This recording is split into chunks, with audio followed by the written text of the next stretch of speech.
रिचा नाम की एक लड़की थी जो कि अनाथ थी। बचपन में ही उसके रिश्तेदारों ने उसे एक अनाथालय में छोड़ दिया था। रिचा बहुत शांत किस्म की लड़की थी। अनाथालय में भी वो किसी से ज्यादा बात नहीं करती थी और उसके कोई दोस्त नहीं थे। उस अनाथालय में एक केयर टेकर काम करती थी जिनका नाम था मीनाक्षी। रिचा की मीनाक्षी से बहुत बनती थी। वो उन्हें अपनी माँ के समान ही मानती थी। रिचा बहुत ही मेहनती थी और बचपन से ही उसमें पढ़ाई के प्रति बहुत लगन थी। अपनी कड़ी मेहनत के कारण वो अब एक डॉक्टर बन गई थी। अब देखते हैं आगे की कहानी। एक दिन रिचा अपने हॉस्पिटल से वापस अनाथालय आती है और थक कर बगीचे में ही बैठ जाती है। तभी मीनाक्षी उसके पास आती है और उससे कहती है, अरे रिचा, आज तुम हॉस्पिटल से आकर यहाँ बैठी हो, क्या बात है? हाँ काकी, बहुत थक गई हूँ, इसलिए सोचा कि यहाँ बैठकर थोड़ी ठंडी हवा खा लूं। यहाँ भला कौन सी ठंडी हवा है, कितनी गर्मी है यहाँ पर। क्या तुम भी गुड़िया, मैंने तुमसे कितनी बार कहा है कि जब तुम्हें अपने हॉस्पिटल में रहने के लिए कमरा मिल रहा है तो तुम यहाँ क्यों रहती हो? अब तुम कितनी अच्छी डॉक्टर बन गई हो। वहाँ हॉस्पिटल के कमरे में सभी सुविधाएं होंगी, एसी, टीवी, फ्रिज, सब कुछ, और यहाँ तो कुछ भी नहीं है। यहाँ पर मेरा सब कुछ है काकी। यहाँ पर मेरी बचपन की यादें हैं। ये सब अनाथ बच्चे हैं और सबसे बड़ी बात, यहाँ पर आप हैं। मैं आपको छोड़कर किसी भी जगह नहीं जाना चाहती हूँ, चाहे वो कितनी ही आलीशान क्यों ना हो। उल्टा मैं तो यहीं पर रुककर आप लोगों के लिए कुछ करना चाहती हूँ। ओहो, तुम फिर से शुरू हो गई गुड़िया। तुमसे बहस करना तो एकदम बेकार है। खैर, ये सब छोड़ो, आओ अब अंदर चलो और खाना खा लो। आज मैंने तुम्हारा पसंदीदा कढ़ी चावल बनवाया है। अरे वाह, कढ़ी चावल! अब आप ही बताइए काकी, हॉस्पिटल के कमरे में किसे इस बात की परवाह होगी कि मैंने खाना खाया भी है या नहीं, और आप यहाँ मुझे मेरे पसंदीदा कढ़ी चावल खिला रही हैं। तुमसे तो मैं कभी भी जीत ही नहीं पाऊंगी। चलो अब। ऐसे ही कुछ दिन बीत जाते हैं और सब कुछ अच्छा चलता रहता है। रिचा के हॉस्पिटल में ही एक और डॉक्टर था जो उसके साथ ही काम करता था। उसका नाम मनीष था और वो मन ही मन रिचा को चाहने लगा था। रिचा भी उसे एक अच्छा दोस्त मानती थी।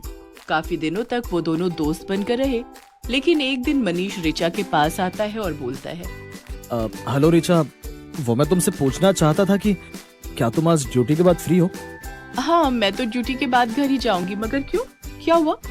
ओ, अरे तुम्हें तो पता है ना कि हमें एक रिपोर्ट तैयार करनी है जिसमें हमें बताना है कि कैसे कॉफी शरीर को कितना फायदा पहुंचाती है अगर उसे सही मात्रा में लिया जाए तो। हाँ, तो उसका क्या करना है मनीष? वो पास में ही कॉफी की एक नई दुकान खुली है, तो क्यों ना हम चलकर वहाँ कॉफी पिएं। इससे हमें कॉफी के फायदे लिखने में और आसानी हो जाएगी। मनीष जितने भोलेपन से रिचा से बाहर जाने के लिए पूछता है, वो देखकर रिचा को हंसी आ जाती है। अच्छा, लेकिन मैं तो कॉफी नहीं पीती हूँ मनीष। ये सुनकर मनीष का चेहरा उतर जाता है और वो वहाँ से जाने लगता है। अच्छा ठीक है रिचा, फिर मैं चलता हूँ। अरे रुको ना, लेकिन मैं चाय पीती हूँ, हम चलकर चाय पीकर देख लेते हैं। क्या पता हमें आगे चलकर चाय के फायदों पर भी कोई रिपोर्ट बनाने को मिल जाए। रिचा की बात सुनकर मनीष को भी ये यकीन हो गया कि रिचा के दिल में उसी के लिए जगह है। फिर क्या था, दोनों के प्यार का सिलसिला शुरू हो गया। कुछ दिनों बाद जब उन दोनों का रिश्ता गहरा हो गया, तब रिचा ने मनीष के बारे में मीनाक्षी को भी बता दिया। अरे वाह, ये तो बहुत अच्छी बात है गुड़िया, मैं तुम्हारे लिए बहुत खुश हूँ। अब तुम्हारा भी घर बस जाएगा, तुम्हारा अपना परिवार होगा, इससे अच्छा और क्या हो सकता है। मीनाक्षी की बात सुनकर रिचा कुछ उदास हो गई। अरे क्या हुआ रिचा, अभी तो तुम मुस्कुरा रही थी और अभी उदास हो गई हो, क्या बात है? मैं ये जगह छोड़कर कैसे जाऊंगी काकी, मैं यहीं रहना चाहती हूँ और आपके बिना मेरा कहीं दिल नहीं लगेगा। अरे पगली, ऐसा थोड़ी ही ना होता है, हर लड़की को शादी के बाद ससुराल जाना ही पड़ता है, और तुम्हें जब मन करे तब तुम हमसे मिलने आ जाना। अब चलो अंदर चलकर कुछ खा लो। ऐसे ही कुछ दिन बीत जाते हैं और एक दिन जब रिचा हॉस्पिटल में थी, तब मनीष उसके पास आता है और कहता है, रिचा, मैं तुमसे कुछ कहना चाहता हूँ। हाँ बोलो ना मनीष, क्या हुआ? रिचा, अब हमें साथ में काफी वक्त हो गया है और मैं चाहता हूँ कि तुम एक बार मेरे परिवार से मिल लो ताकि हम अपने इस रिश्ते को शादी में बदल सके। क्या? मगर इतनी जल्दी क्यों मनीष? दरअसल मेरे परिवार वाले अब मेरी शादी करवाना चाहते हैं रिचा, इसलिए तुम उनसे मिल लो, और खास करके मेरी माँ से। वो लोग मेरे लिए रिश्ता देख रहे हैं और इसीलिए मैंने उन्हें तुम्हारे बारे में सब कुछ बता दिया। अच्छा ठीक है मनीष, मैं उनसे मिल लूंगी, तुम फिक्र मत करो। लेकिन अगर तुम्हारा पूरा परिवार होगा तो मैं भी अपनी मीनाक्षी काकी को लेकर आऊंगी, क्योंकि वही मेरा परिवार है। अच्छा चलो ठीक है, जैसा तुम्हें सही लगे। फिर क्या था, रिचा और मीनाक्षी दोनों मनीष के घर गए। उसका घर बहुत बड़ा था और वहाँ काफी सारे नौकर चाकर थे। रिचा ने अंदर जाकर सबसे नमस्ते किया और बैठ गई। उसने मीनाक्षी को कुछ परेशान देखा तो उससे बोली, क्या हुआ काकी, आप कुछ परेशान नजर आ रही हैं, क्या बात है? अरे रिचा, ये घर कितना बड़ा है और ये लोग भी कितने बड़े लोग लग रहे हैं। तू मुझे यहाँ लेकर क्यों आई बेटा? मैं यहाँ बहुत अजीब महसूस कर रही हूँ। अरे आप ऐसे क्यों सोच रही हैं? आप यहाँ मेरी माँ के नाते आई हैं। फिक्र मत करिए और आराम से बैठिए। रिचा के साथ मीनाक्षी को देखकर मनीष की माँ बोली, अरे ये कौन है? ये तुम्हारे यहाँ काम करती है क्या? इन्हें साथ लेकर क्यों आई हो? मनीष की माँ की बात सुनकर रिचा और मीनाक्षी दोनों ही हड़बड़ा जाते हैं। क्या? नहीं, ये मेरी काकी हैं। ये हमारे अनाथालय में सबका ख्याल रखती हैं और बचपन से इन्होंने मुझे बिल्कुल अपनी बेटी की तरह पाला है। ओह अच्छा, वो इन्हें देखकर मैं समझ नहीं पाई। खैर ये सब बातें तो होती रहेंगी। तुम बताओ रिचा, तो तुम मेरे बेटे को पसंद करती हो? जी आंटी जी। ठीक है, लेकिन अगर तुम्हें इस घर की बहू बनना है तो तुम्हें अपने अंदर कुछ बदलाव लाने पड़ेंगे। बदलाव? कैसे बदलाव आंटी जी? देखो रिचा, हो तो तुम डॉक्टर, लेकिन तुम्हें देखकर लगता नहीं है। तुम अभी भी उस अनाथालय में क्यों रहती हो? देखो, शादी के बाद तुम्हें उस जगह को बिल्कुल भूलना पड़ेगा, क्योंकि हम लोग बहुत ऊंची सोसाइटी के हैं और हमारे घर की बहू हमारी इज्जत होगी। तो तुम ऐसी जगहों पर तो बिल्कुल भी नहीं भटक सकती हो। मनीष की माँ की बात सुनकर मीनाक्षी और रिचा दोनों दंग रह जाते हैं। रिचा मनीष की माँ से कुछ कहने जाती है, लेकिन मीनाक्षी उसे रोक लेती है। लगता है कि तुम कुछ कहना चाहती हो। आराम से बोल लेना, पर पहले मेरी बात तो सुन लो। तुम्हें अगर मेरे बेटे से शादी करनी है तो जरा शादी में हमारे स्टेटस के हिसाब से ही काम करना पड़ेगा। हम तुम्हें लिस्ट दे देंगे कि हमें शादी में क्या क्या चाहिए और सारी चीजें कैसी होनी चाहिए। देखो, तुम एक डॉक्टर हो, बस इसीलिए मैं तुम्हारी शादी अपने बेटे से करवाने के लिए मान गई हूँ, लेकिन हमारे स्टेटस का ख्याल रखना बस। मनीष की माँ की बातें सुनकर रिचा को बहुत गुस्सा आ गया और वो खड़ी हो गई। बस बहुत हुआ। मनीष, तुम यहाँ खड़ी खड़ी ये सब सुन रहे हो, तुम कुछ नहीं बोलोगे क्या? अरे अब इसमें मैं क्या बोलूं रिचा, मेरी खुशी के लिए माँ हमारी शादी करने को तैयार तो हो गई है ना, तो अब तुम भी उनकी कुछ बातें मान लो ना। अच्छा, तो एक काम करो मनीष, तुम भी मेरी एक बात मान लो। तुम किसी ऊंचे स्टेटस वाली लड़की को पसंद कर लो। मुझे लगता है कि जैसा तुम्हारी माँ का स्टेटस है, तुम्हें तो सीधा प्रधानमंत्री के घर में रिश्ता भेजना चाहिए। ये क्या बदतमीजी है रिचा? अब तुम मुझे तमीज तो मत ही सिखाओ मनीष। मैंने देख ली तुम्हारी और तुम्हारे घर वालों की तमीज। अब मैं यहाँ से जा रही हूँ और दोबारा मुझे कभी मिलने की कोशिश भी मत करना। इतना कहकर रिचा वहाँ से चल दी। उसके पीछे पीछे मीनाक्षी भी चलने लगी। मीनाक्षी ने उसे समझाने की बहुत कोशिश की, लेकिन रिचा मीनाक्षी को लेकर वापस अनाथालय आ गई। ये सब तुमने क्या किया रिचा? तुमने ये रिश्ता क्यों तोड़ दिया? अरे ये सब तो चलता ही रहता है। वहाँ पर आपका और मेरा, हम दोनों का अपमान हो रहा था काकी। और तो और उन्होंने ये तक कह दिया कि मैं अनाथालय से रिश्ता तोड़ दूं। ऊपर से वो कितनी लालची थी। मुझे ऐसे घर में नहीं जाना, ऐसी सास नहीं चाहिए मुझे। मेरी बचपन से माँ नहीं है और मैं चाहती हूँ कि मुझे अपनी सास में अपनी माँ मिले, और वो औरत तो कभी मेरी माँ जैसी सास बन ही नहीं पाएगी। रिचा परेशान थी और तभी वहाँ पर मीनाक्षी का बेटा वरुण आ गया। वो रिचा के बचपन का सबसे अच्छा दोस्त था। पहले वो अनाथालय में ही रहता था, लेकिन फिर उसकी बाहर नौकरी लग गई थी और इसलिए वो अनाथालय से चला गया था। उसे देखकर रिचा बहुत खुश हो जाती है। अरे वरुण, तुम? अच्छा हुआ तुम आ गए, लेकिन इतने दिन बाद क्यों आए हो? क्या रिचा, मैंने तुम्हें बताया था ना कि मुझे छुट्टी नहीं मिल रही। अब जब मिली है तो आ गया हूँ। वैसे तुम और मैं इतने परेशान क्यों लग रहे हो? कोई बात है क्या? रिचा वरुण को सब कुछ बता देती है। अरे तो इसमें इतना परेशान होने वाली क्या बात है रिचा? तुम इतनी अच्छी लड़की हो, तुम ऐसे किसी अरे गहरे लड़के से शादी करने के लिए नहीं बनी हो। तुम्हें तो ऐसा लड़का मिलेगा जो तुम्हें पलकों पर बैठा कर रखेगा, समझी? अब ये मनीष पुराण बंद करो और चलो मेरे साथ। मैं तुम्हारे और माँ के लिए बहुत सारे तोहफे लाया हूँ और अनाथालय के बाकी बच्चों के लिए भी। वरुण, तुम कितने समझदार हो। हर लड़के को ऐसा ही होना चाहिए। तुम अनाथालय के बारे में कितना सोचते हो। हाँ हाँ चलो अब। वरुण रिचा को लेकर अंदर चला जाता है और मीनाक्षी ये सब देख रही थी। वो खुद से कहती है, ये दोनों साथ में कितने अच्छे लगते हैं। मैंने ये पहले क्यों नहीं सोचा। इन दोनों की आपस में शादी हो जाए तो कितना अच्छा रहेगा।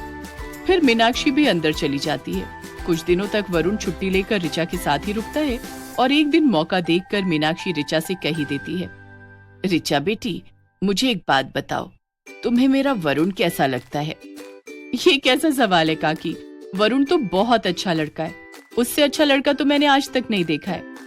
तो फिर तुम वरुण से ही शादी क्यों नहीं कर लेती ऋचा? मुझे यकीन है कि तुम दोनों साथ में खुश रहोगे।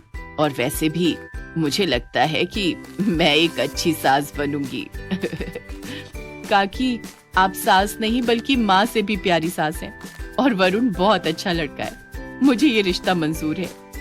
मीनाक्षी ऋचा की बात सुनकर बहुत खुश हो जाती है और उसे गले लगा लेती है। असल में वरुण भी मन ही मन ऋचा को पसंद करता था, इसलिए बिना देरी किए मीनाक्षी उन दोनों की शादी करवा देती है। वरुण उसी शहर में रुककर नौकरी करने लगता है।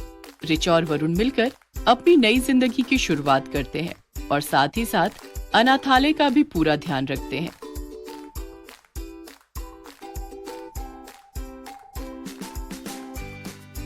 एक गांव में बल्लू नाम का एक आदमी था, जिसकी बहुत बड़ी मोमोज की दुकान थी।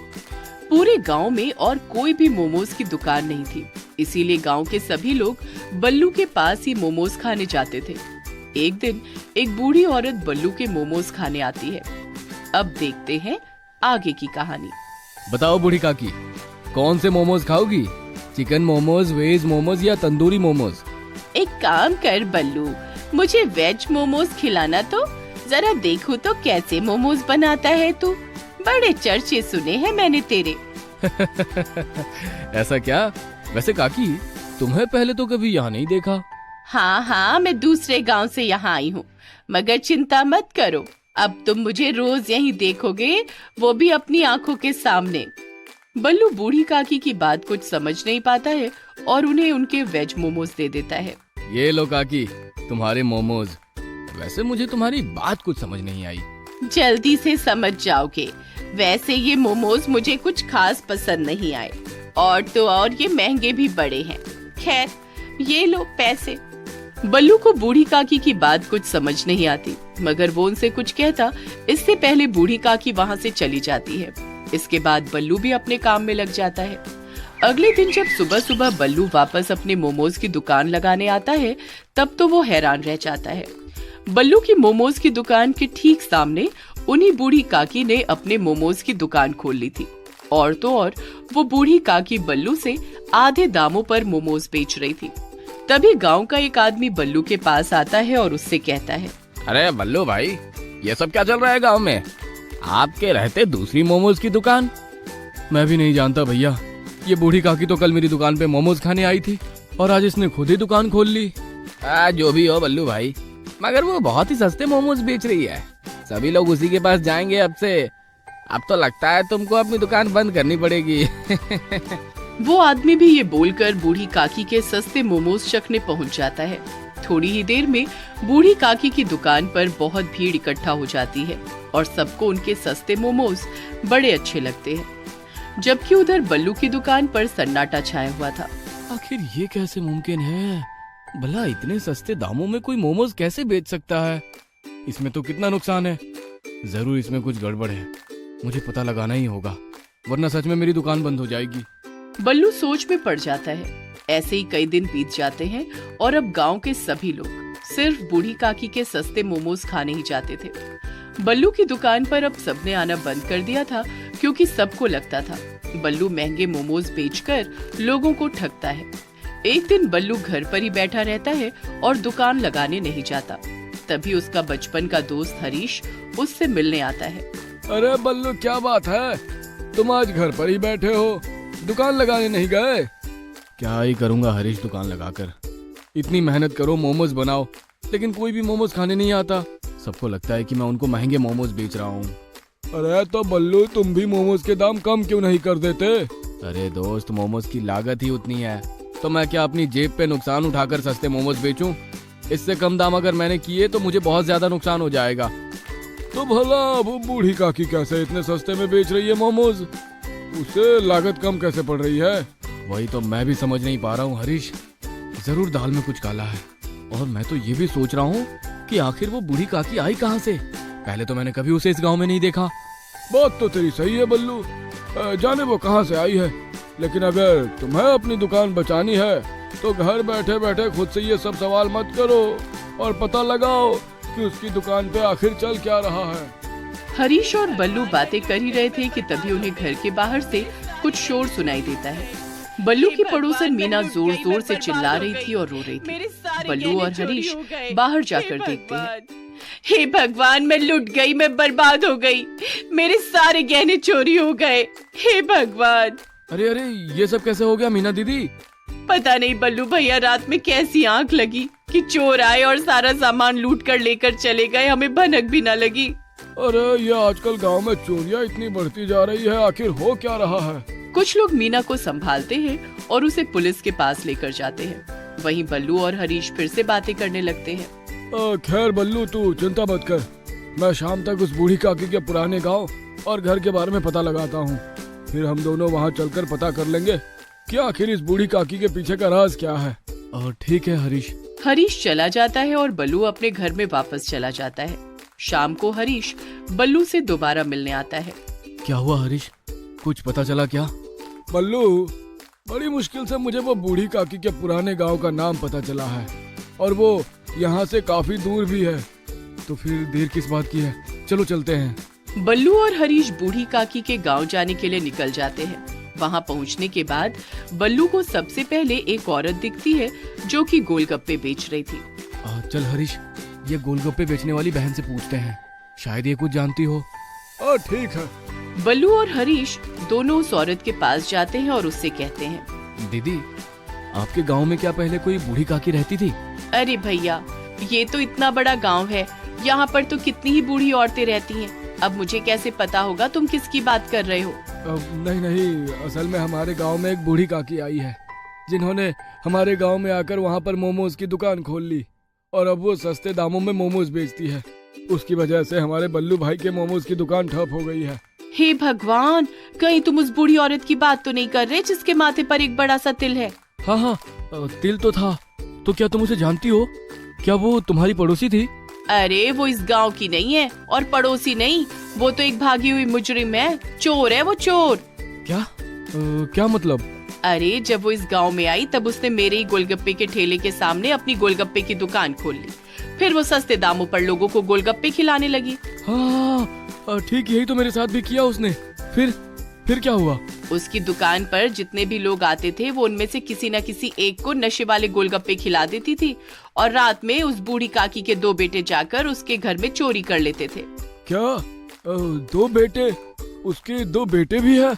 हाँ और क्या, वो तो एक दिन एक आदमी पर नशे की दवा काम नहीं की क्योंकि उसे घर जाते ही उल्टी हो गई थी, तो उसके दोनों बेटे और वो बूढ़ी औरत पकड़े गए। लेकिन मौका मिलते ही वो यहाँ से भाग गए और अभी तक पुलिस उनकी तलाश कर रही है। तुम लोग तो बड़े ही खतरे में हो भैया।